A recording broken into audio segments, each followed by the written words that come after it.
I'm a software engineer with a full-time job and a side hustle of doing freelance coding work in my own time. I've always been the type to have a side hustle I put a lot of my free time into. I get really bored sitting idle. My freelance hourly rates are $60 an hour, and at my full-time job, my hourly pay works out to about $40 an hour. So that's how I value my time. Anyway, over Christmas vacation, I was staying at my parents' house. My cousin was also staying over with her 3 young kids from Christmas to New Year's. I'd been planning on doing some work on my freelance projects when I had free time, in the mornings when my family had no plans. I wasn't in any rush. I was already ahead of schedule on them all, but I didn't really have anything else to do. It was in a really rural area and it's like an hour drive to the nearest anything. Then my cousin and her husband asked if I could babysit all day for 3 days so they could visit some friends in the area and hang out with just adults. I said I had planned on doing freelance work at the library, and she offered to pay me to babysit. I said I could if they got close to my freelance rates. She wanted a number, and although my freelance rates are $60, I didn't feel like that was right. It was high. But I didn't want to go too low. Honestly, babysitting 3 kids would be harder for me than the routine coding work I had for my freelance project. I don't know a lot about kids and I've never babysat for long, and I had a feeling it would be stressful and difficult. So I said $35, which is below what I make hourly at work, and what is the bare minimum I'd value my time for, if that time is spent doing difficult work. And she went crazy at me, saying that's a ridiculous rate for babysitting, that I was entitled and being selfish, that I'm trying to take advantage of how she didn't have other options, etc. I said that's way below what I'd be making if I had the time to do my own work, and I'd be putting off my own work to babysit. Her husband then got mad at me, saying that I was a 24-year-old girl, that I'm damn near a child myself, that my time is not worth that much and it's childish to say that it was, and that I was a stupid girl for not knowing that babysitting costs like $15 an hour. When I grew up and have kids of my own, I will see how stupid I was being. I was kind of done with being called stupid, so I just told them I hope they could find someone else. My mom thinks that I asked for something offensive, and my cousin and her husband obviously did too.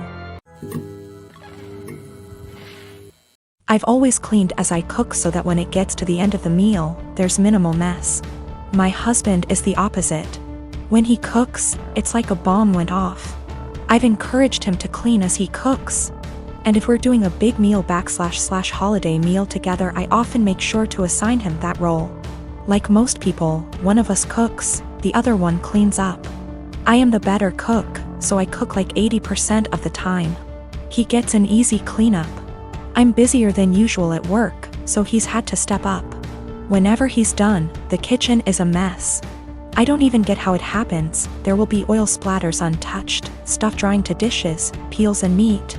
I'm not about to let food sit out overnight, so after I'm done eating I'll start the process and won't get to really relax much. Last week I asked if he could please try cleaning as he cooks. He told me the rule is one person cooks, the other person cleans. I said I get that, but you're leaving me with a huge mess every night. He said I just don't have the time to clean up when I'm focused on cooking, knowing full well I'll see him scrolling on his phone. I just got so fed up, so on Sunday I made a big pot of chili. I didn't clean up as I worked. When I was done, I served him, sat down, enjoyed a beer and dinner. When he finally went into the kitchen, he said, "What the? Why is there such a mess?" I said that I was too busy paying attention to the chili to clean up. I started to get ready for bed. He was like, "You're just going to leave this here?" And I said yes.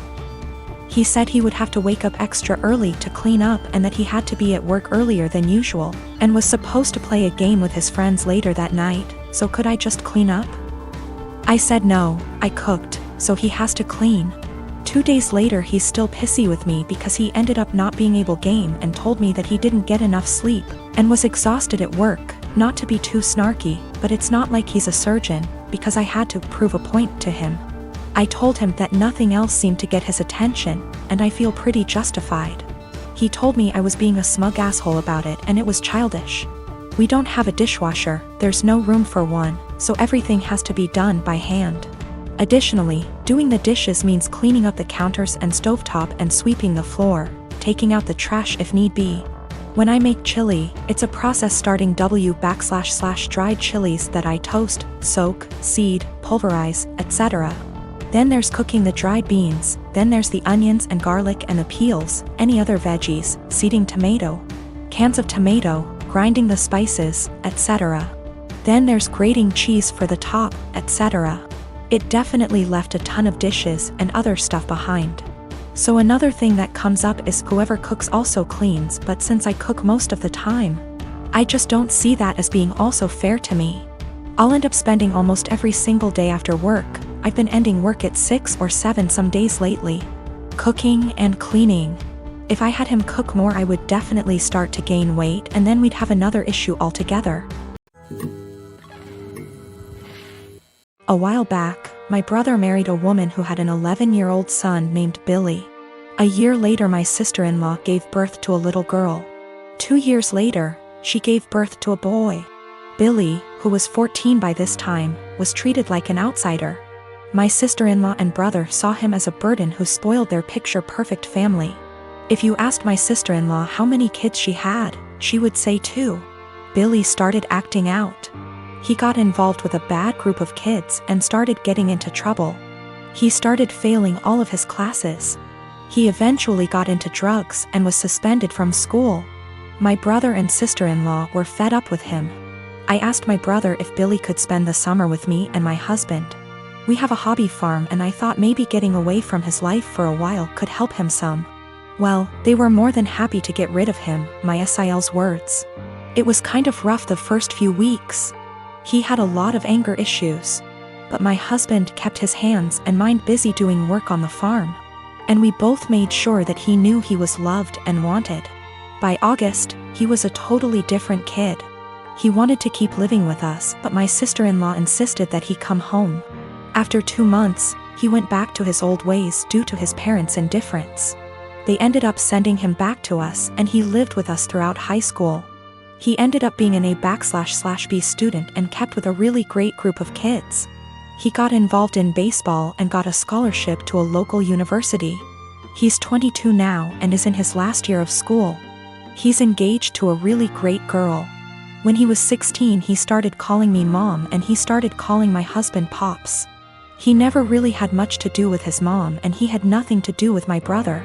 He saw them on holidays when the whole family came over. His mom has tried to have a relationship with him the past few years, but he has avoided her. On Christmas, sister-in-law was over, and for whatever reason, she opened my desk drawer and found a birthday card from Billy where he said, "To the best mom ever. Thanks for loving me and giving me a chance." She was devastated. She ended up texting Billy, confronted him, and asked him if she would be presented as mother of the groom at his wedding. He told her that he no longer considered her his mom and wasn't even sure if he wanted her at the wedding at all. My sister-in-law is now insisting that I make it clear to Billy that I am not his mother and that he is not to refer to me as such. My brother is also very upset with me. Even my parents are pressuring me to do what sister-in-law wants for the sake of peace. Honestly, I consider Billy to be my son. I count him in with all of my children. I feel like telling Billy not to present me as mother of the groom could possibly be misinterpreted as me saying that I don't feel like he's my son, and I don't even want to take a chance of that happening. If he decides to present his real mom as mother of the groom, I will 110% support him. I have zero desire to tell Billy not to call me mom, and I absolutely won't do it because I know it would destroy him, and it would kill me. My sister-in-law insists that by not doing it, I'm making it impossible for her to have a relationship with him, and I'm being selfish. I have talked to Billy about it some. He doesn't like to talk about his mom at all. He basically just said that he doesn't see her as a mom and has for sure decided he doesn't want her at the wedding. I understand and respect that. My fiancé Ollie and I have been together for 4 years, living together for 2, recently got engaged. Our relationship has been great for the most part. One of the few things we disagree on is animals. I love animals and Ollie feels indifferent towards most animals. To give a little background about me, I've always been an animal lover. Throughout my childhood, my mom hated animals, especially dogs. My mom never let us have any pets, and she used to tell us that once we were adults we could have whatever animals we wanted. When I moved away for college, I lived on campus for 4 years, and therefore couldn't have any pets. I've wanted a dog for as long as I could remember, but up until recently it wasn't in the cards for me to have a dog.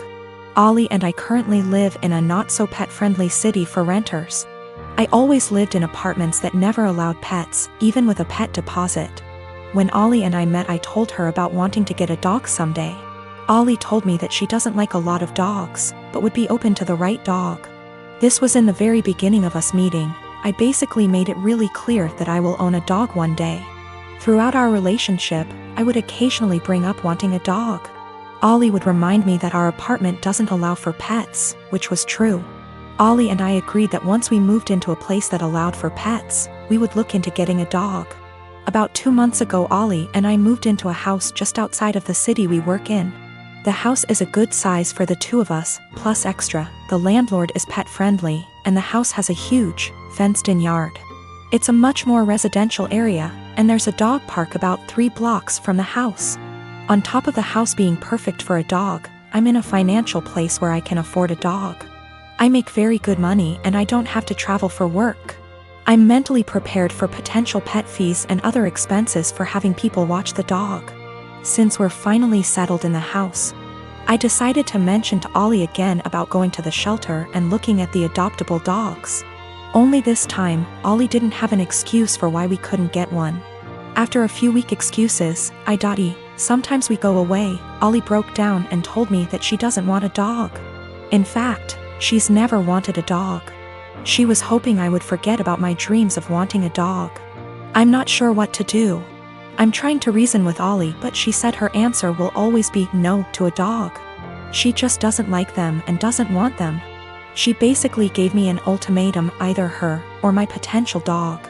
I'm feeling shitty about this, because I always made it clear to her that I was going to want a dog someday. I feel like she was banking on something unrealistic, and now she's putting me in a lousy spot.